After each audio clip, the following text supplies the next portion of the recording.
Hi Georgie, thanks so much for your week 2 submission for Viscom. I thought I'd do a screencast of feedback, then I can point out stuff to you, and I think it just makes things a little bit clearer.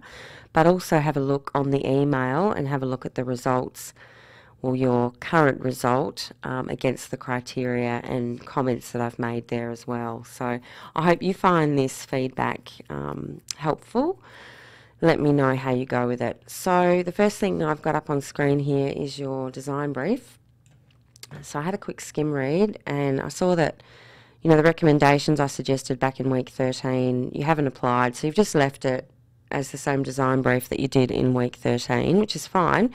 So you got a 5 out of 10. So if you want to improve that result out of 10, then you'll need to go back to the email I sent you in week 13 and just open up that attachment and have a look at some of the feedback and suggestions I've given you. And if you have any questions or you need clarification, just contact me. I'll scroll down now through to your work. Now, I actually saw this back in week 14, this research, so it's good to see it. The comments I made back then still stand. I really like the logos that you've researched. They're relevant to the brief, and there's some really interesting design elements and design principles. Make sure that you pick those up, so discuss the typeface, discuss the use of pattern here to represent the tread of the boot, discuss the use of point here to represent the chain on the dog tags.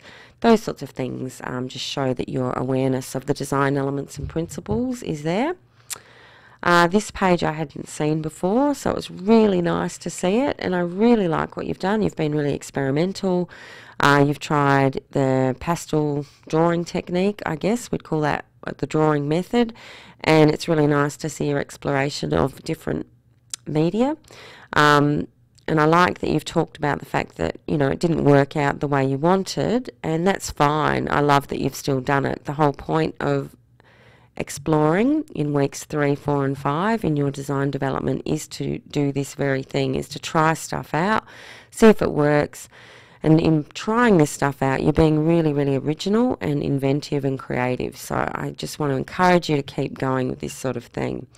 So that's a really good page. The only thing I'd suggest is, just constantly make reference to the client and the audience. So discuss that you're showing, the silhouette form here, which could be anybody, so the audience that look at this picture will then go, hey, that could be me running and getting fit. So make those sorts of comments, and what that will reveal is that you're being very sort of critical and reflective in your design, which is really important. I don't think I've seen this this research page. I thought it was really good. You've talked a lot about imagery and the imagery of health and fitness and what's being conveyed, and I think that's really important. This page here, I'm assuming, because there's no annotations, I'm assuming you're really just showing possibilities for the drink bottle with which the logo will be applied to. So look, it's a start, Georgie. The things that are working really well, obviously, is this media trial here. That's wonderful. But at this stage, just not enough work at all. So that's why you've received a low result. So you've really got to keep adding to it. Keep to the recommendations on the website. Every week you're being told how many folio pages you should be aiming for, and I think you've really got to stick to that now, because it's just, we're in week 6 and I'm just really concerned that you won't have enough in your folio. So, like I've said to you before, if you can get a really good block of time, like a day to spend on Viscom, you'll actually rip through a lot of this stuff, and I'd recommend that you actually screenshot or write down each week how many folio pages you should be doing, so that you can, work to a bit of a script and work to what's required, because I can see here that you sort of have gone off on a tangent. So my suggestions are you need, at least overall 3 A3 pages of clothing designs showing 30 different ideas. So let's have a look what you could do there. I've actually pulled something on the screen here.